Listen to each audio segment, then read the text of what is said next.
Episode dimulai. Malini yang sibuk mempersiapkan kejutan ulang tahun untuk Imli dengan meminta bantuan kepada Adi. Malini mengatakan, "Adi, bisakah kau mengalihkan perhatian Imli selama 30 menit? Aku butuh waktu untuk menyelesaikan persiapan kue ulang tahunnya." Adi berkata, "Malini, Imli itu sangat cerdas karena mengalihkan perhatiannya bukanlah hal yang mudah." Malini mengatakan, "Adi, tentu saja aku tahu itu. Itulah sebabnya aku mempersiapkan hadiah spesial untuk sebuah formulir penerimaan kuliah.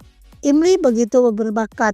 Aku yakin dia bisa diterima di salah satu kampus terbaik di India." Adi mengatakan, "Malini, aku tidak tahu kenapa, tetapi aku merasa ada sesuatu yang berubah di antara kita. Sebelum menikah, kita begitu memahami satu sama lain. Tetapi setelah menikah, rasanya seperti ada jarak yang perlahan terbentuk. Aku takut jika pemikiran kita tidak lagi sejalan, maka itu akan membuat kita semakin jauh." Malini berkata, "Adi, aku tidak akan membiarkan pemikiran itu terjadi." Malini kemudian memeluk Adi erat seolah ingin meyakinkan bahwa hubungan mereka tetap kuat. Setelah beberapa saat, Malini dan para anggota keluarga Tripati dengan penuh semangat menyelesaikan dekorasi kue ulang tahun untuk Imli. Sementara itu, beberapa anggota keluarga diam-diam menyembunyikan hadiah mereka untuk Imli.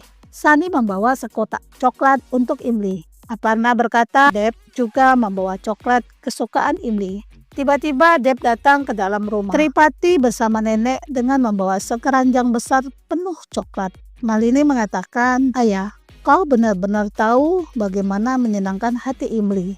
Sementara di ruang kerja, Imli melihat Adi menulis sesuatu di buku catatannya dan berkata, "Adi, tulisan tanganmu sangat bagus sekali."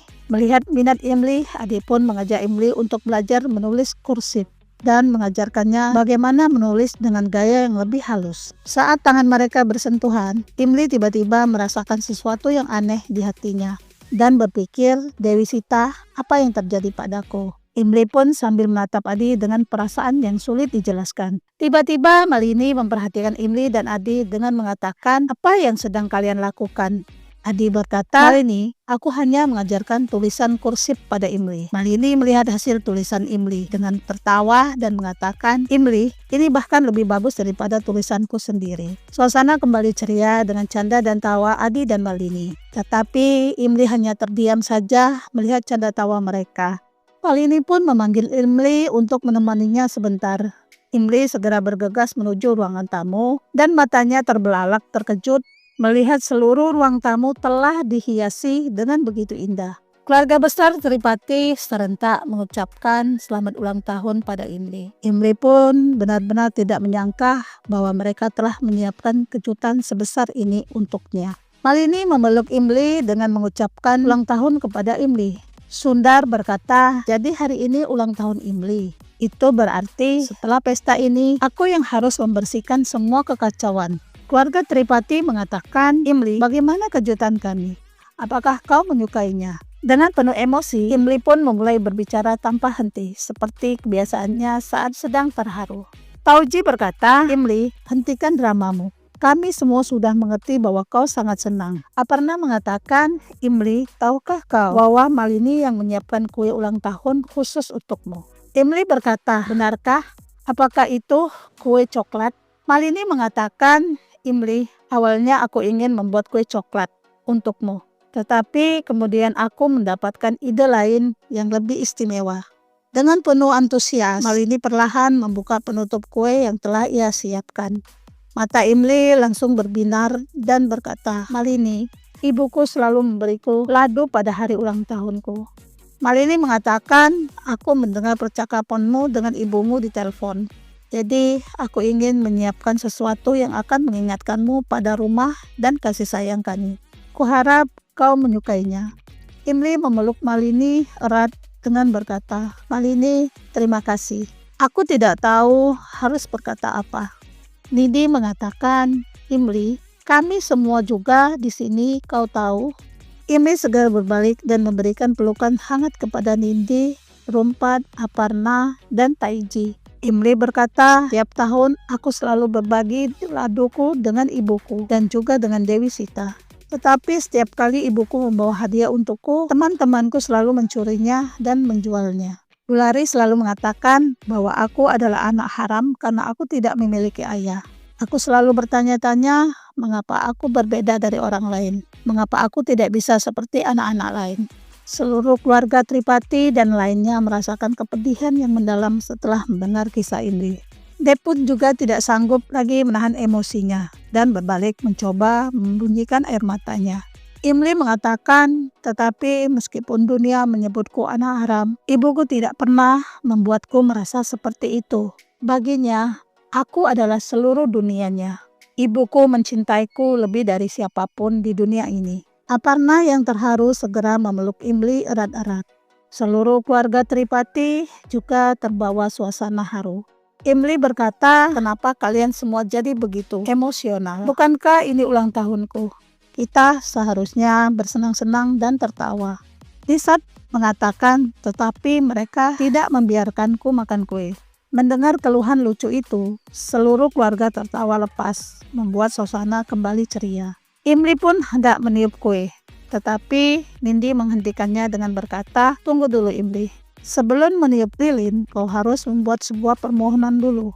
Imli pun menutup mata dengan mengucapkan sebuah harapan dalam hati dan meniup lilin kue yang telah disiapkan khusus oleh Malini. Semua keluarga Tripati mulai menyanyikan lagu ulang tahun untuk Imli dengan penuh kegembiraan. Setelah lagu selesai, Imli mengambil sepotong kue dan menyuapi satu persatu anggota keluarga dengan menandakan rasa cintanya kepada mereka. Nindi berkata, sekarang saatnya memberikan hadiah untuk Imli. Satu persatu anggota keluarga mulai memberikan hadiah mereka kepada Imli, disertai dengan ucapan selamat ulang tahun. Sundar tiba-tiba melangkah maju dengan membawa sesuatu untuk Imli. Malini berkata, aku akan memberikan doa terbaik untuk Imli. Semoga semua impianmu menjadi kenyataan. Imli merasa sangat tersentuh dengan perkataan Malini yang telah memberinya doa terbaik. Deb pun melangkah maju sambil membawa sebuah kotak besar. Imli mengatakan, Paman, ini besar sekali. Malini berkata, Imli, simpan saja dulu, nanti kau buka. Nenek pun memberikan kalung emas kepada Imli. Imli mengatakan, Nek, apakah ini emas asli? Tetapi aku tidak bisa menerima pemberianmu. Malini berkata, Imli, siapa kau hingga menolak hadiah ini? Seorang nenek memang seharusnya memanjakan cucunya dengan hadiah-hadiah seperti ini. Aparna mengatakan, Imli, sentuhlah kakinya dan ucapan terima kasih padanya. Imli pun menurut dengan penuh rasa hormat menyentuh kaki nenek. Nenek pun memasangkan kalung emas kepada Imli dan berkata, Imli, aku memang telah menyiapkan ini khusus untukmu. Suasana yang hangat itu tiba-tiba berubah tegang ketika Anu masuk dengan ekspresi marah dan mengatakan, Bu, kenapa kau berbohong padaku? Bukankah kau bilang bahwa kalung itu untuk Malini? Kau bahkan lebih pembohong daripada putramu sendiri. Malini berkata, Bu, tolong jangan membuat masalah di hari ulang tahun Imli. Aparna mengatakan, Anu, Imli tidak tahu bahwa dia mendapatkan kalung emas ini. Deb berkata, Anu, Imli tidak merebut apapun dari Malini. Dan kalung itu bukanlah hak Malini. Ibuku memang sengaja menyiapkan 2 kalung, satu untuk Malini dan satu lagi untuk Imli. Karena hari ini adalah ulang tahunnya. Anu yang tidak bisa menerima kenyataan itu langsung membuang kalung dari tangan Deb dan mengatakan, aku tidak akan membiarkan anak ini merebut hak Malini. Bagaimana bisa kau membandingkan Malini dengan pembantu di rumah ini? Imli menundukkan kepala dengan berkata, aku tidak bisa memakai kalung seperti ini. Malini mengatakan, Imli, ini bukan soal harga tetapi ini soal berkah dari nenek. Jika kau menolaknya, berarti kau menolak berkah dari seorang nenek. Deb pun menarik Anu keluar dari ruangan untuk mencoba meredahkan situasi. Malam harinya, Imli menangis sendiri di kamarnya dengan memegang foto ibunya dan mengingat perkataan Anu. Di sisi lain, Malini menangis melihat Imli dan meminta Adi untuk menghibur Imli. Adi segera mendekati Imli dan berkata, Imli, jangan menangis, karena hari ini ulang tahunmu. Imli mengatakan, Adi, aku bisa menangis jika aku mau. Aku bisa membuat Malini menangis dan bertengkar dengan semua orang tanpa berpikir panjang. Tetapi, apakah aku hanya sebutir debu jalanan yang tak berarti?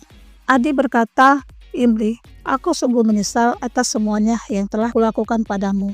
Aku tidak hanya ingin minta maaf, tapi aku juga ingin menebus kesalahanku. Sekarang tutuplah matamu dan percayalah padaku." Imli pun memejamkan matanya perlahan. Adi meletakkan kedua tangannya di bahu Imli dan mengatakan, "Imli, sekarang berjalanlah bersamaku." Tanpa membuka mata, Imli mengikuti langkah Adi. Di kejauhan, Malini memperhatikan Adi dan Imli dalam diam. Adi berkata, "Imli, selama ini aku tidak pernah memberimu apapun sebagai hadiah. Dan aku tidak pernah benar-benar menganggapmu sebagai bagian dari hidupku. Tetapi hari ini aku ingin memberikan sesuatu yang lebih berarti daripada sekedar benda."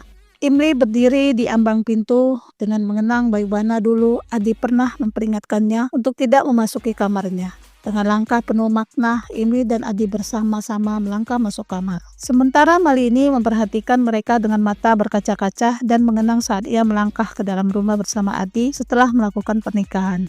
Malini pun hanya bisa berdiri di luar dengan menyaksikan sejarah yang terulang. Adi dan Imli saling berpandangan dengan tersenyum.